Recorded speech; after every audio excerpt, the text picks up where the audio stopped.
YouTube को initially dating website की तरह लॉन्च किया गया था, जहां पे वो लड़कियों को $20 देते थे ताकि वो अपना वीडियो अपलोड करें, ताकि उनके वेबसाइट पे ट्रैफिक बढ़ सके, वो पॉपुलर हो सके।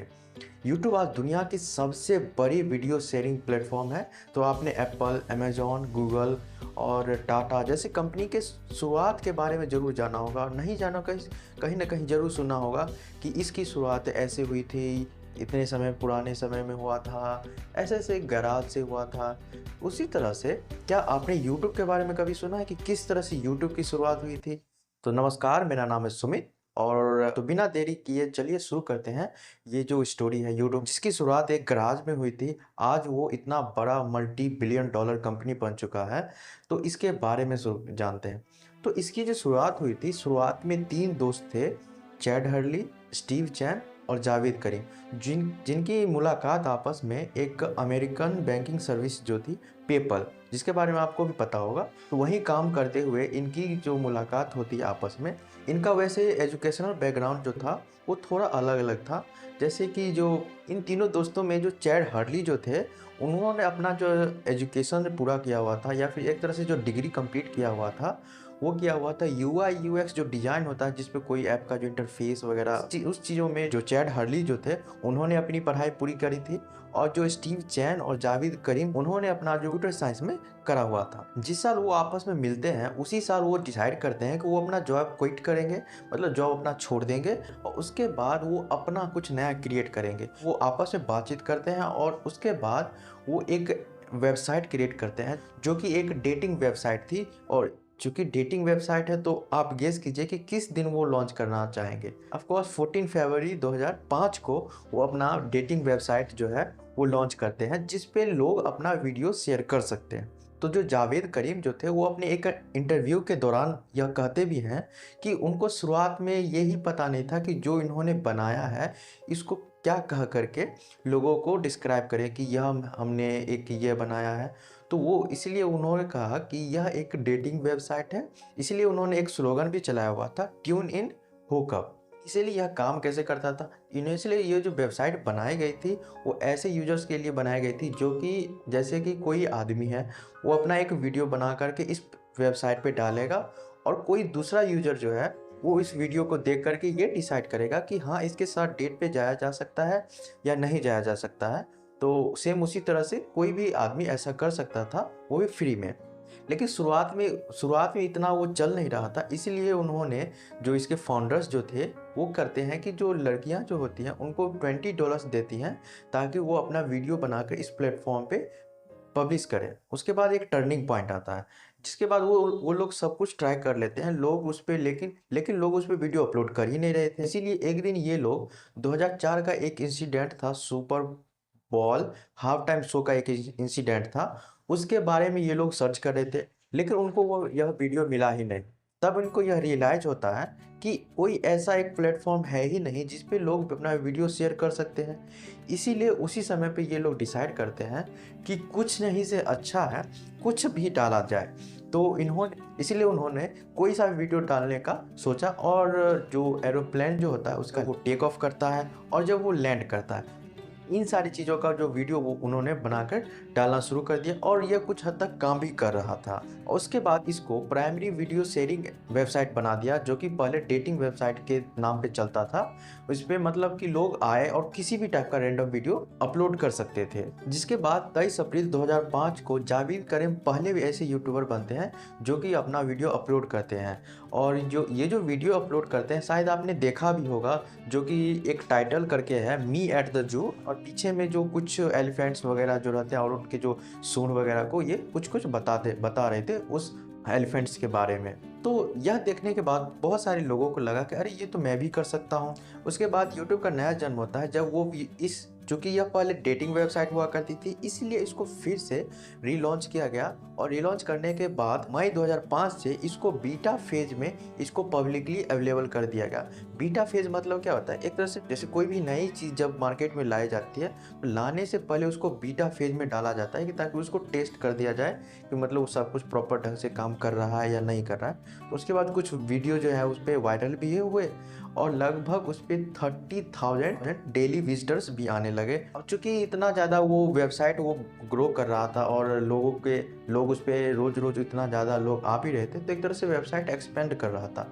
अब चूंकि वेबसाइट एक्सपेंड कर रहा है तो जो वर्कलोड है वो भी बढ़ेगा, और वर्कलोड बढ़ रहा था, इसके कारण इनको नए और स्किल्ड लोगों की ज़रूरत पड़ी। इसीलिए इनके जो फाउंडर्स जो थे वो सोचते हैं कि जो पहले ये पेपल जो कंपनी जो थी अमेरिकन, उसमें जो काम कर रहे थे उन दोस्तों को ये बुलाया जाए और उनको साथ देने के लिए कहा जाए। अब इसके बाद सब कुछ अच्छा चल रहा था, लेकिन अभी तक जो ये जो वेबसाइट जो थी वो बीटा फेज में थी, मतलब कि टेस्टिंग फेज में थे।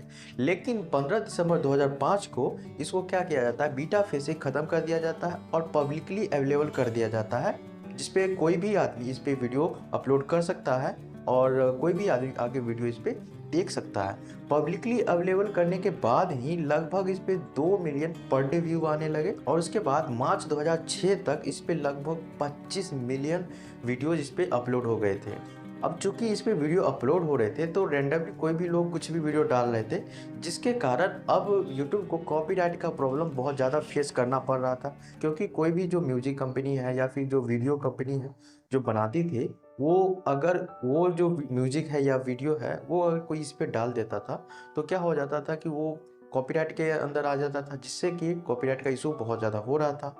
और इसके साथ साथ बहुत सारी इसमें प्रॉब्लम भी चल रही थी, और इसके साथ साथ कुछ प्रोग्रेस भी हो रहा था। लेकिन फिर उसके बाद आता है गूगल बाबा। उसके बाद गूगल का एंट्री होता है। उस ज़माने में भी लगभग हर एक महीने 20 मिलियन लोग इस पे यूजर्स आ रहे थे और अपना वीडियो शेयर कर रहे थे, अपना जो वीडियो इस पे देख रहे थे। तो इतना ज़्यादा ग्रेट स्कोप होने के कारण गूगल को लगा कि इसका फ्यूचर जो है बहुत ज़्यादा ब्राइट है, इसको कमर्शलाइज करा जा सकता है। तो इसीलिए इसके लॉन्च होने के 18 महीने बाद 9 अक्टूबर 2006 को जो गूगल जो है इसको क्या कर लेती है, खरीद लेती है 1.65 बिलियन डॉलर्स में। और चूंकि जो पीछे जो कॉपीराइट का जो वो इशू आ रहा था, उस चीज़ों को भी गूगल जो है उस पर देखती है, और जो एंटरटेनमेंट की जो कंपनी है, म्यूजिक का जो कंपनी है, या फिर जो वीडियो का, मूवीज़ का जो भी कंपनीज़ है, उससे वो क्या करती है, डील करती है कि आप इस पे वीडियो अपलोड होने दीजिए, इसके बदले आपको जो इस पे जो ऐड चलेगा उसके पैसे मिलेंगे, या फिर मतलब उनको किसी तरह से कन्वेंस कर लिया था। 2006 के शुरुआती दौर में जो टारगेटेड एडवर्टीजमेंट जो है उसकी शुरुआत हो ही रही थी। जो भी उनको प्रोडक्ट बेचना है उसको एक टारगेटेड ऑडियंस तक उसको ले जाना है, ताकि जो उनका जो सामान है वो ज़्यादा बिक सके। और ये जो वीडियो शेयरिंग प्लेटफॉर्म है उस समय का एक तरह से बेस्ट चॉइस हो सकता है किसी भी कंपनी के लिए, क्योंकि लगभग इसमें मैंने बताया कि 20 मिलियन पर मंथ विजिटर्स इस पर लोग आ रहे थे।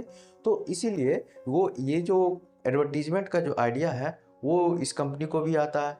तो लेकिन शुरुआत में जो जो हर्ली जो थे, चैड हर्ली, वो इस आइडिया को रिजेक्ट कर देते हैं क्योंकि इससे लोगों को इनकन्वीनियंस होगी। लेकिन कुछ समय के बाद और जो फाउंडर्स जो थे वो मिलकर बात करते हैं, और उसके बाद अगस्त 2007 से इस पे इन वीडियो जो एड्स हैं वो शुरू हो जाते हैं, जिसके बाद से वो क्या होता है, एक तरह से मोनेटाइजेशन का जो क्राइटेरिया जो है वो भी बनता है। उसके बाद लोग जो है इससे पैसे भी कमाना शुरू कर देते हैं उस समय से। और इसके बाद इसमें बहुत सारे बदलाव होते गए, और चूंकि एक एक बदलाव में अगर बताने लगा जाए तो बहुत समय लग जाएगा, तो इसलिए जो मेजर जो चेंजेस आए हैं, जो कि मेजर जो बदलाव आए हैं, उनके बारे में जानते हैं। 2012 में जो YouTube लाइव जो है वो लॉन्च किया गया, जिसके बाद से जो यूजर्स हैं वो इस पे अपना वीडियो लाइव स्ट्रीमिंग भी कर सकते थे, मतलब कोई भी इंसिडेंट को वो लाइव भी दिखा सकते थे। इसके बाद 2015 में YouTube किड्स लॉन्च हुआ, और सेम उसी साल YouTube रेड लॉन्च हुआ, जो कि एक तरह से सब्सक्रिप्शन बेस्ड था। फिर बाद में उसका जो नाम चेंज कर दिया गया, YouTube रेड से YouTube प्रीमियम चेंज कर दिया गया। और सेम उसी साल 2015 में ही YouTube म्यूजिक भी लॉन्च किया गया, जो कि अलग से लोग सुनना चाहते हैं उनके लिए अलग से लॉन्च किया गया था।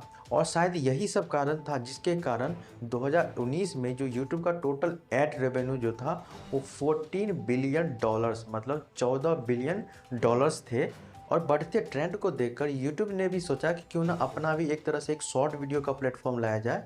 इसीलिए 2021 में YouTube शॉर्ट्स लॉन्च किया जाता है। और एक तरह से हम ये भी समझ सकते हैं कि YouTube जो है वो एक तरह से जो ट्रेंड चल रहा था जिस समय पे, उस समय के अकॉर्डिंग वो खुद में बदलाव करते जा रहा था। तो यह चीज़, वैसे ये चीज़ हम खुद पे भी अप्लाई कर सकते हैं कि समय के साथ साथ खुद में भी बदलाव लाते रहना चाहिए, नहीं तो हम पीछे रह जाएंगे और दुनिया आगे निकल जाएगी। कि 2022 तक जो यूट्यूब जो शॉर्ट्स जो था उस पे लगभग 30 बिलियन व्यूज़ पर डे आ रहा था। तो लास्ट लाइन मैं कहना चाहूँगा कि यूट्यूब बहुत लोगों को मौका दे रही है और एक तरह से जो आज के फ्रेश जो क्रिएटर्स हैं और आने वाले समय में बहुत बड़ा कुछ करने करने का दम रखेंगे। इसके साथ-साथ जो वैसे लोग जो वीडियो देखते हैं, उनको भी बहुत ज़्यादा प्रॉफ़िट होता है, क्योंकि ऐसे लोग जिनको जो किसी कोर्स को परचेज़ करने में, खरीदने में सक्षम नहीं है, वो बाहर जाके पढ़ने में सक्षम नहीं है, कुछ चीज़ सीखना चाहते हैं और वो भी एकदम फ्री रूप से यूट्यूब पर सीख सकते हैं, पढ़ सकते हैं। तो आपने ये जो भी कीमती वक़्त हमें दिया, उसके लिए बहुत ज़्यादा धन्यवाद। और अगर वीडियो आपको ये अच्छा लगा तो लाइक, शेयर, सब्सक्राइब ज़रूर करें। तब तक के लिए टाटा, बाय बाय।